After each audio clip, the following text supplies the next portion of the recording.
I will not spit this chewing gum out. In this episode of Man vs. Marriage, anchors of the past. And Kirsten in the background. Why anchors of the past are screwing up your relationship. And it's not the good screwing. It's the bad one. The podcast. How good do you want your life to be? It's truly about becoming the best version of yourself that's possible. This is Man vs. Marriage. The podcast. Welcome back to another episode of Man vs. Marriage. It is I, Quincy Moran, the Q-Dog, in the Moran family studio with my lovely wife. Hello, honey. Spit it out. No, I'm not going to spit out this chewing gum.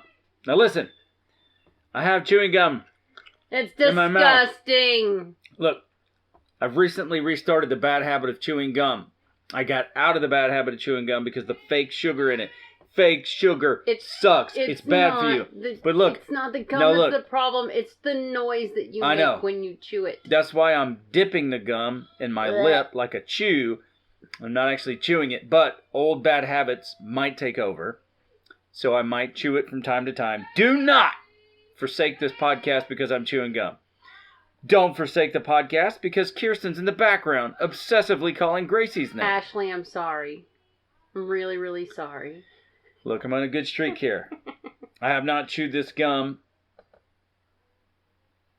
in a minute and 20-something seconds. Let's get this show going. Anchors of the past. We've had this show on deck for, what would you say, 3 months? About that, yeah. We've had the show on deck for 3 months, and we were doing some deeper levels of research, and the time just kept slipping away for us to do the research. So we said, screw it. We're going to have an open discussion about it because I was kind of having a hard time framing how this was going to work out. So what we're going to do is explain what anchors of the past are. We're going to share some examples. I'm going to run out there and tackle Kirsten like a wild linebacker in hopes that it makes her change her tone. And then when I get back, we're going to finish this show up. So here's where we're going to start. Oh, there she goes again. I'm sorry, it's distracting, and I know you can hear it through the door, and that's why I'm trying to say Moran Family Studio is on lock. I can't wait. Hey, again, we've said it in earlier episodes, if you want to sponsor the Man vs. Marriage Studio, just email me at quincy@mvsmpodcast.com, and I will give you I will use your name as the sponsor for many years to come, because financially I just can't buy a studio right now. Anyway, I digress, and that's not where you're here. Listen to me. It may end up being a soft padded room at this rate. Yeah. And that would work. Just give me one of those cordless microphones. With that being said, anchors of the past. What does that even mean? It's not a nautical term, even though it's a nautical metaphor. There are things within you, things that you grew up, thoughts, feelings, reservations. I know trauma is probably overused these days, so we're not trying to, make you a victocrat. But at the same time, there are things from your past that have you stuck because those things made such an impression and they anchored you back there. So you may, in some areas of your emotional intelligence, you might be, 15 years old, but present day you're 38. There are just lenses or filters or anchors that are holding you back, and it happens subconsciously. You may not understand that's what's happening. And because of that, you could be projecting those frustrations, those hurts on the people that are closest to you. And I'll have Jeannie talk about, one of the references. And we struggled today because we were trying to come up with what the topic was during this particular coaching session, and neither one of us could remember. But we've come a long way because of it. And we still remember the freedom we experienced. I myself definitely remember the freedom that we experienced. So I'll have her talk you through the situation, what it was. You can hear it in her words, and then I'll kind of give you my feedback on how it changed our relationship for me. I don't honestly remember what the conversation was. I know part of what was brought up was you had taken on certain things from someone else's marriage and started kind of making them our rules and how we did things, and it was frustrating. And I remember that was one of the conversations was, if I was gone for more than 3 hours, it was like, well, where are you? You're calling me, where are you? How come it's taking you so long? And I used to get frustrated because I felt like I was on curfew all the time. Yeah. And, it was one of those things like I'm out. This is the only time I'm out. So I'm going to take my time and do what I need to do. But I'm going to be out for a little while. And I used to get frustrated because I felt like my dad. Like I felt like I had a curfew all the time where I only had a certain amount of time to do what I needed to do. And if I couldn't do it, I was constantly worried and freaking out when I was out because I didn't want to upset you. And, and back then, we didn't argue. And that was one of the things that used to frustrate me because in my house growing up, there were two ways things went. Either they went for the jugular and they made you feel so crappy that you stopped talking, or they got pissed off and they cut off all communication and affection from everybody. So when you and I would not argue to argue, it would frustrate me because that's what I saw, or I was being cut off. And not knowing at the time that quality time and touch are my two main languages, not having those two things would frustrate me. But what ended up happening is when we would argue or something would come up, there would be certain things that you would say or the way you would say it, and it would trigger me back to my dad and the way that he would talk to me and the way that he would treat me. And it used to frustrate the crap out of me because I didn't want to be married to my dad. And once Rita walked us through it, and I can't remember the conversation. Okay, let me break it down because I believe I've come to, as you're talking, I think what's happened is you've kind of mixed two stories together. Let me tell you why. Because early on in our marriage, I did take on the mannerisms of my mentor, Jack. Not you, Coach Jack, but no. This is a situation where I don't want to say real names, so it'll be a Jack and Jill situation. So you would go out to the store, kids were young, whatever's going on. It's like, well, how long do you think it'll be? And then you were gone for a while, which shouldn't have been a problem.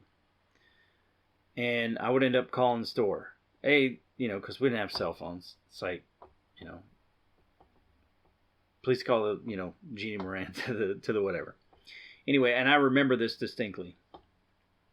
And I think you were out with 2 or 3 people. One of them might have been a suite or something like that. Anyway, I was getting frustrated because it was longer than we thought. Anyway, these were habits, mannerisms, and things that I got from a mentor of mine, and it's what I watched. So it's what I began to do.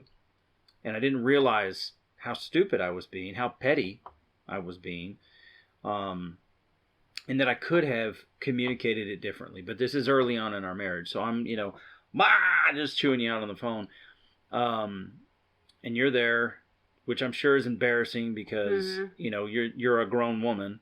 And I realized in that moment, and when you came home later, that I was treating you like a child. And I took a step back and I was like, that's freaking stupid, because you see this happen. You see this guy do this to his wife, and you don't like it and you think it's dumb and you're doing it without realizing you're doing it. So that's where that situation started to change. But separately, this situation came up, and I believe it was based around accountability. And we were talking to Rita about your issues with me holding you accountable, whether it was with your food or your exercise or whatever it was. And she taught us that when you are holding somebody accountable, you're not using your words, you're using that person's words back to them. And we got into the discussion of, well, we're a home team. I'm your biggest cheerleader. Nobody's a bigger fan of you than I am. And when I do these things, it's because you've given me permission and I want you to succeed. But all you could hear was that I was implicating you to be a failure.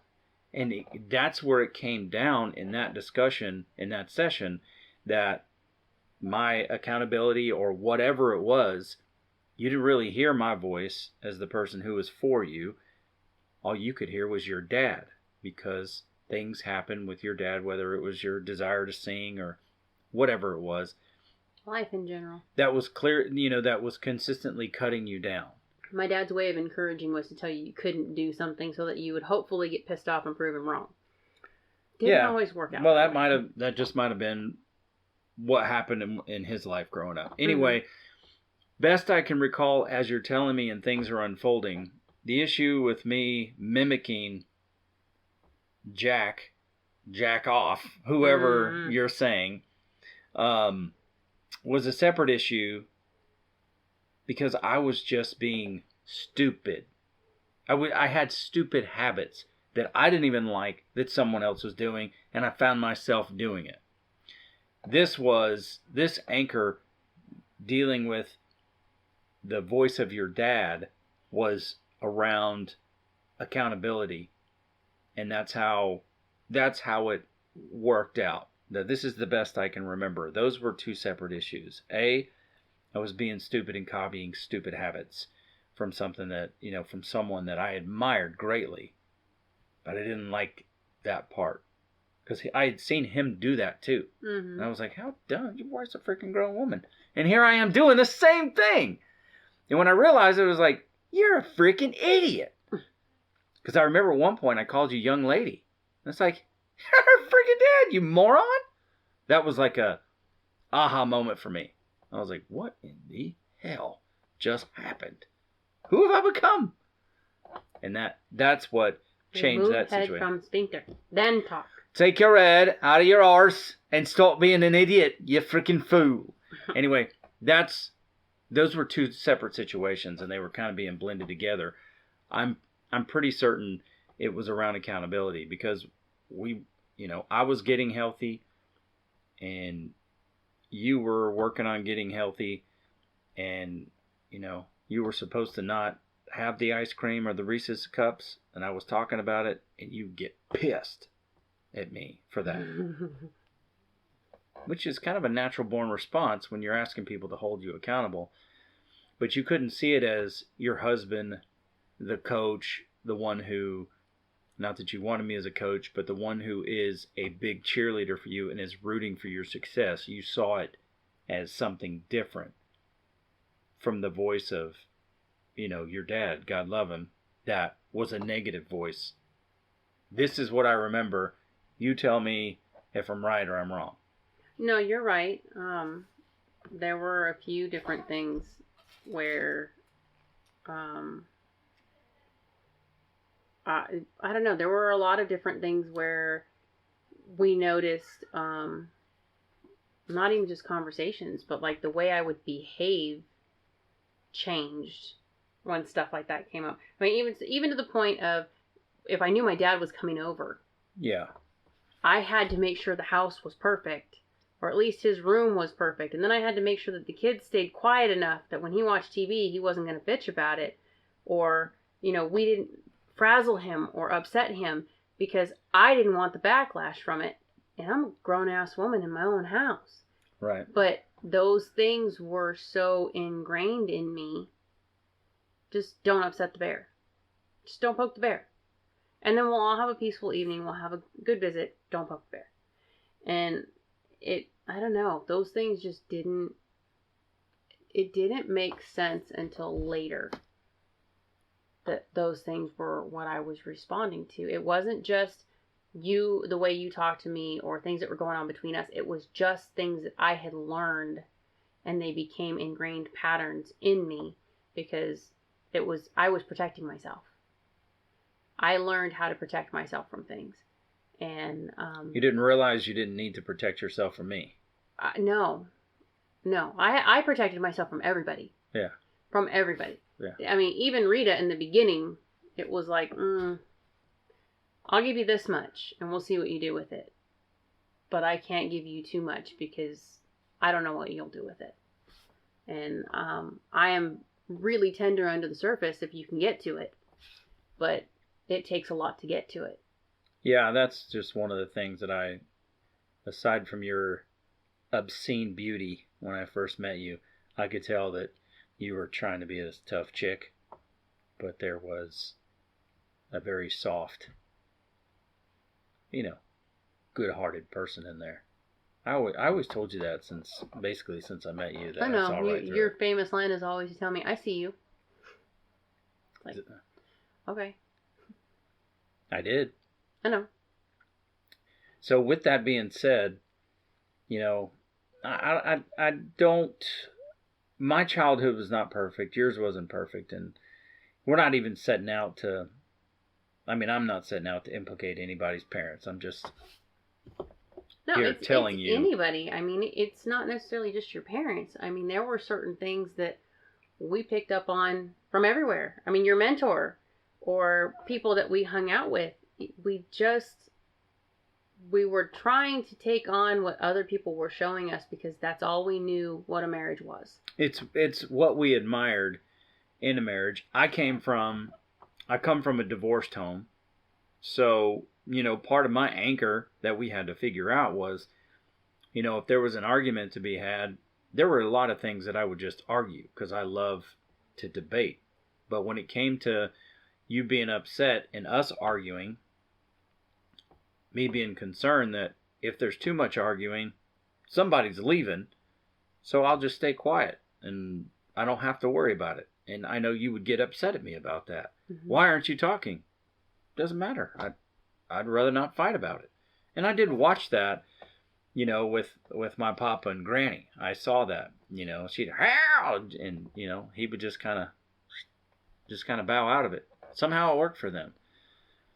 But for us it didn't. I didn't have to have a fear that you were going to leave, and you didn't have to have a fear that you needed to protect yourself from me, because it should be particularly the opposite, especially if you decided to get married. Mm-hmm. So, I guess that's even a totally different episode in itself for newlyweds. If you have these kind of issues unresolved, work them out before you get married. And it's not like you're going to be able to work out 100% of your issues. But there are some that could be, a hard way to start a marriage. True. And we generally have the hard way. We're really good at the hard way. Should have borrowed Ian's helmet. I know, right? So once that took place, once we had that conversation and there was that awakening moment between us, and understanding that I was not trying to be your dad, I was trying to be your cheerleader, and you realizing at that point, I think that's really when the idea that you need to give your spouse permission to go here, and that really uprooted the anchor. Because things changed in a big way for us in our communication, our trust with each other. They just changed. Yeah. Big time. And there's other anchors of the past. If we're trying to give examples so that you can review your life, maybe you don't have any, maybe you've already worked through them. But for us, these are just simple examples so that you can kind of review, your life and your relationship. Well, and it also took me, when we were trying to prep for this, I was like, man, what things have I taught the kids? Have they learned from us? Because the years that they were most formidable, they were supposedly picking up everything, were the years that we were struggling the most. Yeah. And I thought about it, and it's like, oh crap, what things did we put in them that we need to figure out? Because I don't want them leaving here, stepping into their life, carrying anchors that we've created. I think it's inevitable. No matter who you are, you just, like I even said about the pre-marriage class, you're never going to get rid of those, because those anchors. All the anchors are not sitting on one surface. They're just not there. So you don't know a lot about yourself until you get out and experience the world. Something that we have done, and our kids tell us often, is that we have shown them what a great relationship is. Mm-hmm. Some of those things that happened back in the day with seizures and, babysitters molesting the kids, fighting with, my old mentor and what we went through there, the pain of, your parents moving away and your dad battling cancer, etc. I know they got some of the backlash because of what was going on, but I don't know how much of that is actually rooted in them. I know some of them that were older, have some of that going on, but I'm saying, like, the twins and Mo, they seem to be on the brighter side of things. Maybe because of the time that they grew up, because, Mo was a baby when we finally stepped out to get help. Yeah. So I'm sure there are things, we're going to be anchors in their life in certain places. And some of those anchors are to keep them safe and they're good. And some of them are not going to be good just because we're not perfect at what we do. And we'll be open to work those things out with them. But those are things they're not going to discover until they go on the quest to improve themselves. So it's not necessary that we figure them out. I think your language, as you get older, the things you say and how you act kind of reveal those things, and then you can work through them, because it took that for us. It took Rita listening to us and us talking about accountability, and me being just really sad that I can't play that role as your biggest cheerleader, or that I couldn't, because we couldn't get past that issue of me, pushing you and pressing you and challenging you so that you could grow.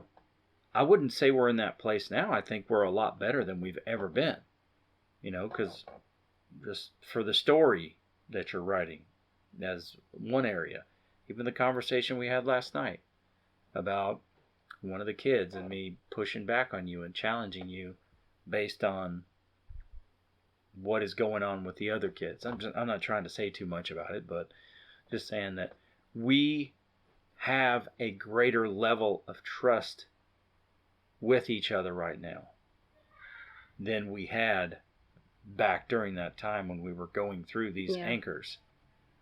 And that's what I'm working hard to convey here.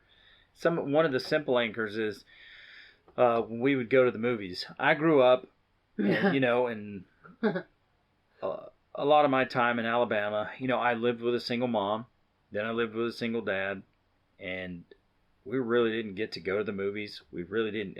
The time my dad took me and my brother out for pizza, it was like, what is this? So I know we got to go, to drive through and whatever, but going out to dinner or going out to the movies or whatever, it's like the kids are asking. I mean, we were on a shoestring budget, but the kids are like, hey, we want to take you to the movies. And it's like, oh, I got to get popcorn. It's like, this bugs the heck out of me. Why aren't you just happy that you were at the movies? Cut this crap out. We're not doing this. But it was you who helped me with that, as well as celebrating Christmas and some of those other holiday things. It's like, this is supposed to be an experience. Whereas for me, it was like this much is just good enough. It's like you taught me, you helped me rip that anchor out to say, actually, you can make this more meaningful. Not that you just got to go to the movies and watch a movie, but you actually got to go make an experience out of this. Well, and then we figured out a way, because for you it was about spending money because we were tight. But then when we found ways to say, okay, well, let's find a middle ground, and instead of buying everybody their own drink and their own popcorn and their own snacks, we would go in and thank you, Cinemark, for coming out with the nice big, buy the large bucket that you can refill once during the movie, and you get 2 sodas, like 32-ounce sodas for X amount. So we would do that, and we would buy 4 of them, and then we would go and get like 4 things of candy, or I would go to the dollar store and sneak it in, whichever one we could pull off. But do it. We would get like water-sized cups, and we would just do popcorn and candy for everybody, or we would split the buckets between 2 people, and this is yours, and once it's gone, it's gone. But we found ways to work through it, and then we discovered that these 2 don't even like popcorn. They just want the candy. And these 2 don't like soda at all, so they would rather have water. So as though they started to kind of grow into their own, right, we found ways to maneuver around it. But just giving them that experience, because we don't take them to the movies very often as a whole group. Right. So when we would do it, if we could make this big deal out of it, they got excited, because we're going to the movies and that means we get to have candy and popcorn, which was not a common thing often. Or Dad's going to let us have soda today, and Dad said we could have a caffeine soda today at a movie. That's a big deal for little kids. And even now, as they're older, they don't necessarily want all the stuff, but they will once in a while come back and say, well, we're going to watch movies, and we do Halloween movies or something at home. Well, Mom, can we make popcorn and candy and share it? Yeah, because that's a memory they have. Yeah. Of that time that they spent with us. Christmas was always a fight, because in the beginning, I mean, we had people bring stuff to us, like hospitals and charities brought stuff to us, because we just didn't have it. Yeah. And it was hard, because when you've got little bitties, when I was little, my grandmother spoiled the crap out of all of us. Yeah. I never had a Christmas where Santa didn't show up. I never had a Christmas where we didn't have a full Christmas tree. I never. But my grandmother always filled in the gaps. I didn't know that until I was much older. Yeah. And when we finally came to a place where we were financially getting back on our feet, it was like, okay, well, in the beginning, since we didn't have the money to buy all of the toys and stuff, what we used to do is I made like crafts, or I would get stuff to bake cookies. I found traditions that I grew up with and just started tossing them out there so that the kids were still getting something. Yeah. And it didn't bother you that we were doing that, but once we started going back to, buying presents and stuff, and now the kids are old enough, they're like, I want to buy presents for people. I want to get in on this deal. That was harder, because it was like, okay, well then we have to find a way to make this work for you, because there has to be some kind of budget somewhere, rather than just random spending, because that will send you through the roof, just because there's no cap on it. Well, the part that taught me the lesson the most and ripped those old mindset anchors up was seeing the heart of trying to create an experience and a tradition for the kids that they would carry on, and someday us being the grandparents that can help fill in the gaps. Yeah. Because our grandparents and the kids' grandparents, so to speak, have filled in the gaps for many years. So making it something special, not just about the gifts, but about the traditions that go along with it, really shifted in me. Because before, if I was in Alabama, we would go up to Granny's house, and we would have Christmas together. There wasn't a ton of gifts. Everybody got one, and we didn't get a lot of gifts at my dad's house. There was a tree, but some of those Christmases we were just bachelors.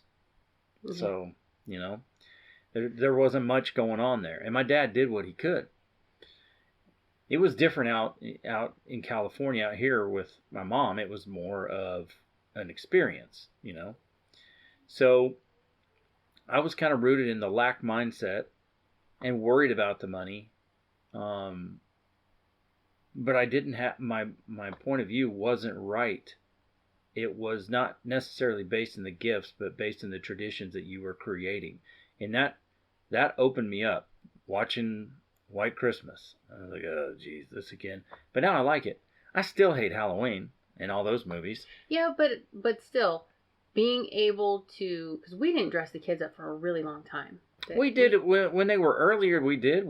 When the triplets were first born, we took them over to the vineyard and we did. But that was the last time that we did anything for probably about 4 or 5 years, because we had the pregnancies, the new house, everything, the decade of crap hit. Yeah. And what do we call it? The decade of affliction. Yeah, but we had people around us when the triplets got into kindergarten. That's when things started shifting. Yeah.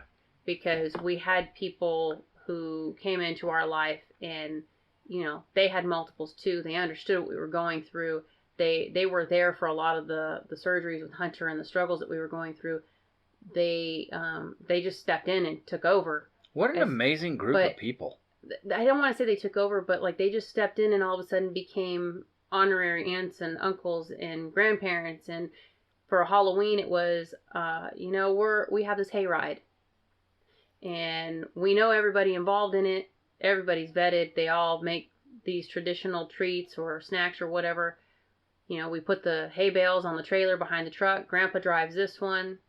Papa drives this one. I got to drive one time. Quincy got to drive one time, and they were like, you know, you sit on the back and we take you house to house. It's only the houses that we know. And then when we're all done, we come back, we have dinner, and we have hot chocolate. And normally we didn't celebrate Halloween, and it wasn't about celebrating the Halloween. Yeah. Our kids genuinely loved the fact that they were part of something. Yeah. With all these people that they don't know, but they see them every year.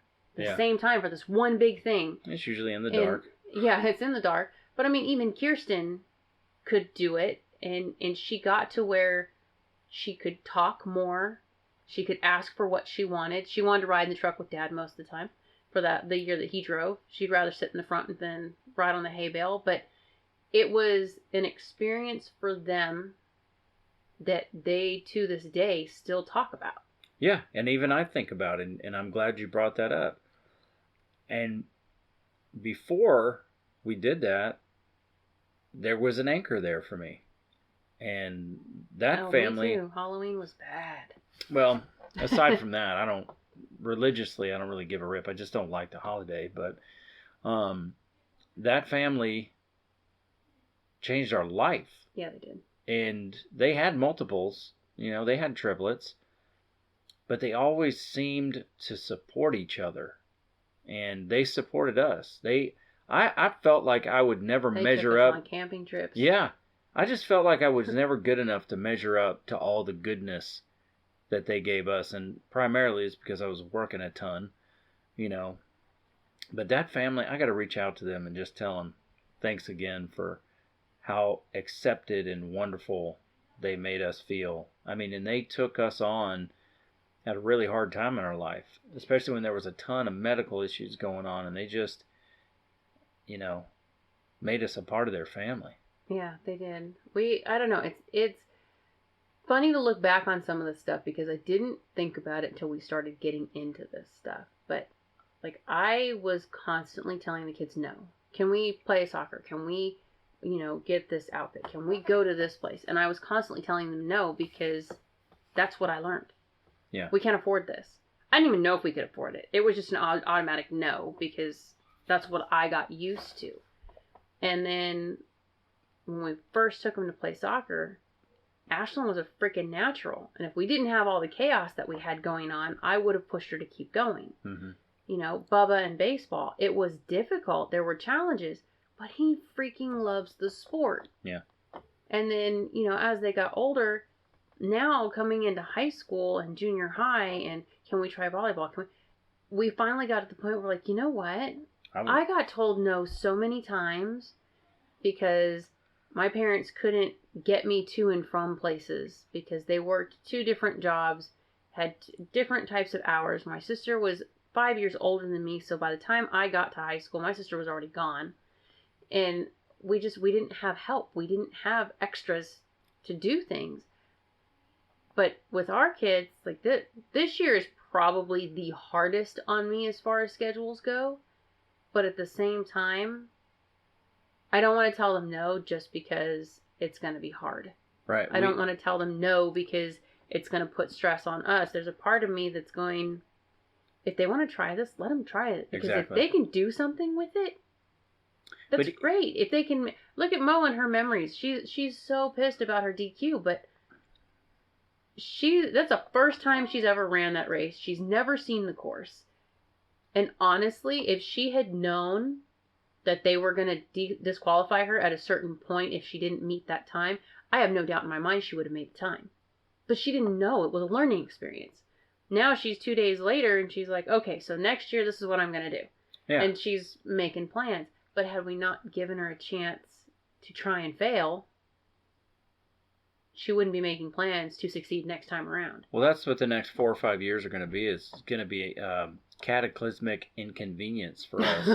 But in the same token, the more we say yes and we get through the misery of the inconvenience, the more memories they're going to make. Well, and the less things to hold them back. I was not giving them things because of what I did growing up.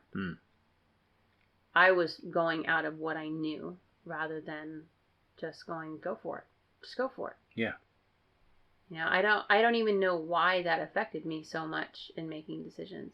But I guess, they tell you when you're younger, if someone tells you you're stupid enough times, eventually you believe it. If you hear no enough times, eventually that's what you expect is rejection. Yeah. Or you learn to accept those things as being normal. You and I grew up in 2 totally different households, very different marriages, but the things that we saw, the things that we grew up with, the people that we surrounded ourselves with, be it church, school, what have you, they all had an impact on how we became who we are. Yeah. But the things that weren't so great anchored a few other issues. But there's a flip side to that.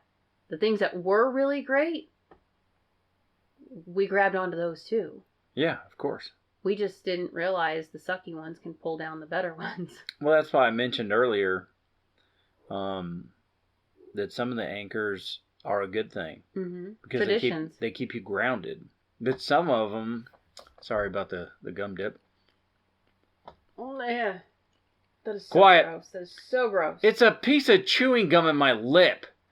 Some of the anchors will hold you back and pull you under. Mm-hmm. And that's what we're talking about. So we didn't really anticipate this part, but look at the anchors in your life, period. And really be thankful and share your appreciation for the ones that keep you grounded.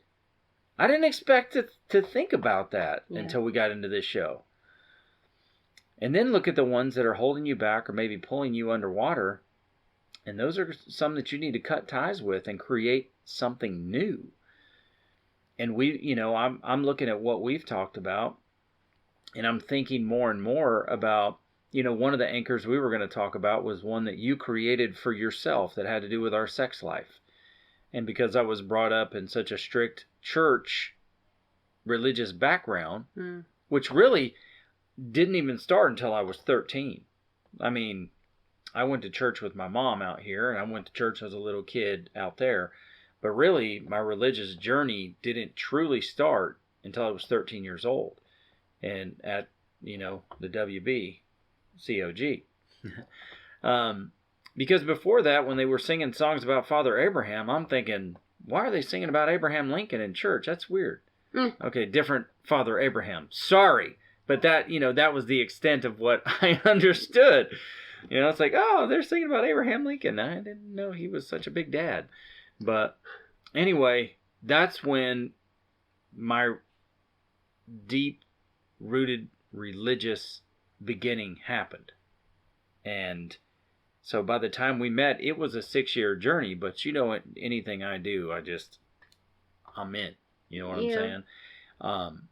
But you had some anchors that you threw out of the boat just mentally to say, well, maybe he won't like this, or this is off limits, or whatever, just based on that. We had some experiences before we got married where, certain things would happen, and then the guilt that you would have, or the pressure you would put yourself under, and it was like, well, that was us fooling around before we were married. I get that, but it was like, okay, so we did this, move on.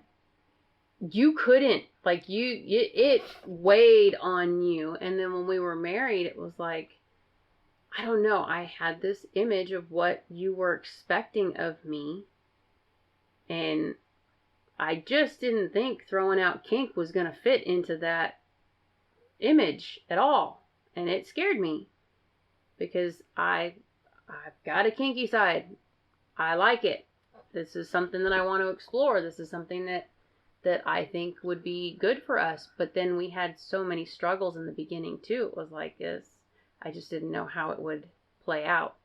And I had already convinced myself that you would look at it as being sinful or wrong, or, stupid thoughts, but it legit any way you look at it, because that's all we knew. We hadn't had, no one told us when we first got married, like, okay, when we did our pre-marrieds, they were like, okay, so you need to put a towel on the door and let your spouse know when you want to have sex so that your kids don't know that you're talking about it. You need to come up with a buzzword when you're ready to have sex so that your spouse knows that you want to have sex, but you don't have to expose yourself in front of your children. Okay, we're at the part of our life right now that if our kids are around, I really don't care. If you and I are talking and we say something and they're like, oh my God, you're talking about sex. Yes, we are. So stay away from my room. I'm not ashamed of it. It's part of married life. Deal with it or don't. But back then, no one told us. I mean, we got a book on how to be intimate. There was nothing about that book that intrigued me. It was like the basic how to bring on romance and light candles and turn on music and things that you should say. And it was like scripted. I don't want scripted sex. Look, I'm a dude, and your naked body, always great. Let's go. Yeah, but that's not the same. I mean, it's just not the same. There's a huge difference between wanting to talk to you about sexual toys or things that we want to experience versus wearing a tiny little nightie that looks cute. There's so big. Yeah, but you said you even had hang-ups about lingerie and whatnot. Oh, I did, because the stuff that I liked, I was worried that it was going to scare the hell out of you. Scare me? Well, yeah. Honey, you were a church boy. You were a very good church boy. And we were still under that mindset when we first got married, because we were letting people tell us that Care Bears were bad for our kids. Well, I mean, that didn't happen until later. That was later in our marriage, but there was unless you're talking about like a Michael Myers costume, there's nothing that was going to scare me. But that just... No, I wouldn't wear Michael Myers. I know, I was being stupid. I know. But I don't know, I just had this like thought process that I was going to ruin the good little church boy. So I didn't put any effort into it. I didn't do it.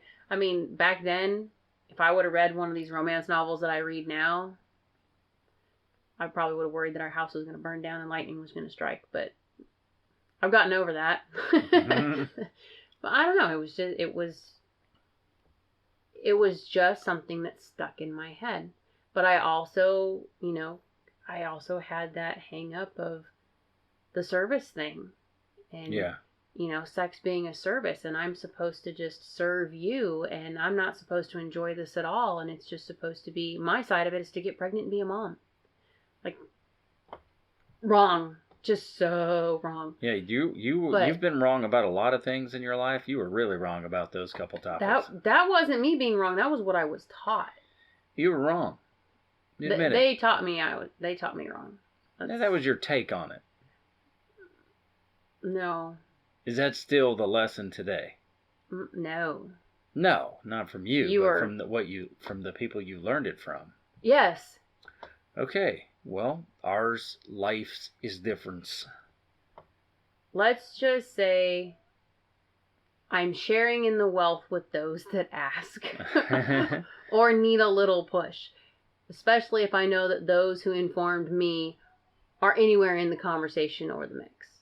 Roger that. I try to help where I can. Well, we've definitely blossomed in our sex life, and we've shared a lot of that on this podcast. Yeah, I'm not sharing everything, sorry. I'm not asking you to, nor do I want you to. There are some things that remain sacred for you and I, which is what we agreed upon. But with that being said, we've kind of covered several places that there can be anchors of the past in your life. Some of those anchors, like even Jeannie's talking about, and there's other anchors that we could discuss later on if we want to get in depth that do have to do with sex and rejection and things of that nature. Well, you even had them about your weight and your food and how you did certain things because you got so in your own head and so concerned with numbers and your body and what you look like. And it was, back then, it wasn't even about getting healthy. It was just how you felt being rejected or how you thought people saw you. And it really messed with you to a point of, it became annoying to the rest of us. Because like, dude, you're fixated on this. So it's not just marriage stuff. It can be personal stuff too. Of course. I totally agree. So maybe at some point we do a version 2 of this show and we can bring some of those other points out. The show's gone a lot longer than I expected, but the conversation took us there. And I can appreciate it. And it's therapy. These shows are therapy for us. And we're talking through some of those situations, right now. And that's the hope, is that it helps you, the listener. With that being said, I think that's all we got. Don't forget to go to Manvsmarriagepodcast.com, dude. When you show up there, sign up to become a subscriber. Plus, you can see all the crappy blogs that I've done in the past, which I haven't done one in a long time. And you'll see all of our content there. Don't forget to chirp on over to YouTube. I'll have to ask Ashley to put our YouTube address, because I believe it's Man vs. Marriage Podcast all together. That we have a couple of videos up there now. And we are going to do more of those coming up. Surprised at the views it got in such a short amount of time. It's not like hundreds of thousands of views or anything, but it was great to see people respond. Yeah, respond. And then we're getting some responses like, I just watched this. People you don't expect. I just watched this. You guys are a great couple, and this was a great episode. So good looking out there. Keep in mind that we have a couple of email addresses for you. Quincy at mvsmpodcast.com and Jeannie, Jeanne, at mvsmpodcast.com. If you want to email one of us individually, ask questions, make comments, let us know how we can continue to help you with our journey. That is all. She is Jeannie Moran. For now going on 22 years. I'm Quincy Moran. For 43. 43 of those years. And this is Man vs. Marriage. The podcast. How good do you want your life to be? You gotta live on purpose. For a purpose. It's truly about becoming the best version of yourself that's possible. This is Man vs. Marriage, the podcast.